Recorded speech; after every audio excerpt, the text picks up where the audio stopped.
बिस्मिल्लाहिर्रहमानिर्रहीम। अस्सलाम वालेकुम। उम्मीद है आप सब खैरियत से होंगे और स्टडी भी आपकी अच्छी चल रही होगी। आज हम कॉम्प्रिहेंसिव एमसीक्यूज़ की सीरीज़ में जो हमने पास्ट पेपर्स का आगाज़ किया था कि पास्ट पेपर्स में हम एमसीक्यूज़ उठाकर उनकी थोड़ी सी तफसील आपको बताते हैं ताकि आपको वो एमसीक्यूज़ भूलें ना, और जब आप दोबारा उस एमसीक्यूज़ को पढ़ें और आपको थोड़ी सी उसकी डिटेलमेंट आसानी से पता चल जाए। तो आज हमने जो एमसीक्यूज़ देखा तो वो था एथनिक ग्रुप के बारे में कि वर्ल्ड का लार्जेस्ट एथनिक ग्रुप कौन सा है। तो सबसे पहले आपको पता होना चाहिए कि एथनिक ग्रुप होता क्या है। दरअसल एथनिक ग्रुप में अकेले ही अपनी नुमाइंदगी आप की जाती है। इसमें कोई कौम का लफ्ज़ इस्तेमाल नहीं होता, यानी कि एक नेशन होता है और एक एथनिक ग्रुप। नेशन में तमाम कौम इकट्ठी होती है और पूरी कौम का एक मोटो होता है, जबकि एथनिक ग्रुप में ऐसा बिल्कुल नहीं होता। एथनिक ग्रुप में हर शख्स एक अपना अलग मुकाम रखता है, एक अलग अलग अपनी हैसियत रखता है। तो दुनिया का जो सबसे बड़ा एथनिक ग्रुप है वो है कुर्दिश। ये एक मुल्क है और इसका जो कैपिटल है वो अरबिल है। ये साथ मैंने कैपिटल इसलिए लिखा है कि बाय द वे अगर वो कैपिटल भी आपसे पूछ ले तो आपको इस बारे में मालूम होना चाहिए। तो सेकंड नंबर पे हमारे पास आ जाता है विटामिन्स का क्वेश्चन। विटामिन्स का क्वेश्चन उसने विटामिन बी के मतलब पूछा था, लेकिन मैंने इसकी डिटेल इसलिए साथ लिख दी है ताकि आपको विटामिन के बारे में मुकम्मल इल्म हो जाए। तो सबसे पहले है जी विटामिन ए। विटामिन ए जो बीमारी लगती है इसे नाइट ब्लाइंड है, इससे अंदर आँखों से नज़र नहीं आता। विटामिन बी बेरी बेरी वाली बीमारी लगती है, यानी जिस्म पर तब और सोजिश वगैरह बन जाती है। जबकि विटामिन सी में स्कर्वे हो जाता है जिसमें कमज़ोरी। विटामिन डी में ऑस्टियोमलेशिया हड्डियों का कमज़ोर होना। और इसमें एक मैंने ये इजाफा किया है कि बाज़ दफ़ा वो पूछ सकता है कि विटामिन को डिस्कवर किसने किया। तो इसको डिस्कवर किया फंक ने। The first person to discover vitamin was mister Funk. Number 3 पे हमारे पास आ जाता है इम्पोर्टेंट स्ट्रेट्स। तो जो इम्पोर्टेंट स्ट्रेट्स हैं वो उनमें उनके मैंने नाम और उनके जो कंट्रीज़ हैं, बिटवीन जो कंट्री हैं वो भी लिख दी हैं। तो सबसे पहली है बॉस्पोरस। बॉस्पोरस ये एशिया तुर्की और यूरोपियन तुर्की के दरमियान है, जबकि जिब्राल्टर ये है स्पेन और अफ्रीका के दरमियान। जबकि मलाका बिटवीन है जी मलेशिया एंड सुमात्रा के दरमियान। हुर्मुज़ बिटवीन है ईरान, ओमान एंड यूएई। जबकि लास्ट वन है बेरिंग स्ट्रेट। बेरिंग स्ट्रेट है अलास्का और एशिया के दरमियान। तो ये हमारे आज के थे। इसके बाद आ जाए क्वेश्चन नंबर 4 पे। उसने उसने क्वेश्चन नंबर 4 में एक सवाल किया था कि साउथ अफ्रीका की जो करेंसी उसका नाम क्या है।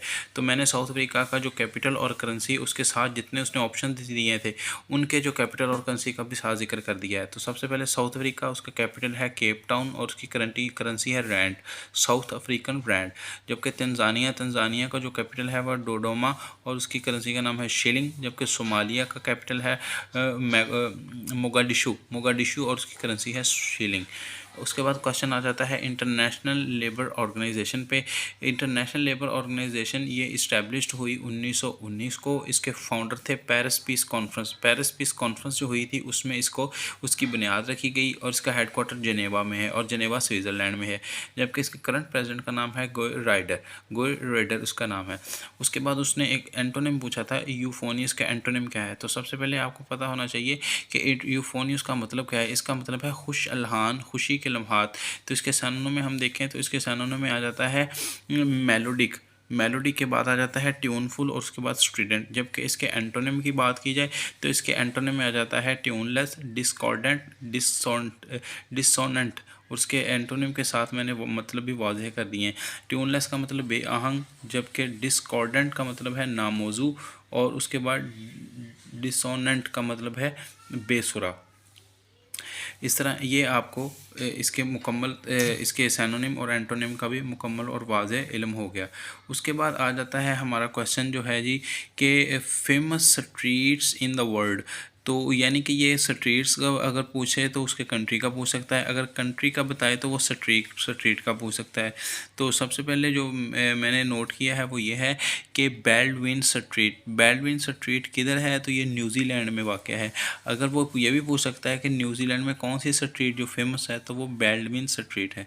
नेक्स्ट वन आ जाता है ब्रॉडवे स्ट्रीट। ब्रॉडवे स्ट्रीट जो है ये यूएसए में है और ये फेमस है सिनेमा हॉल्स के लिए।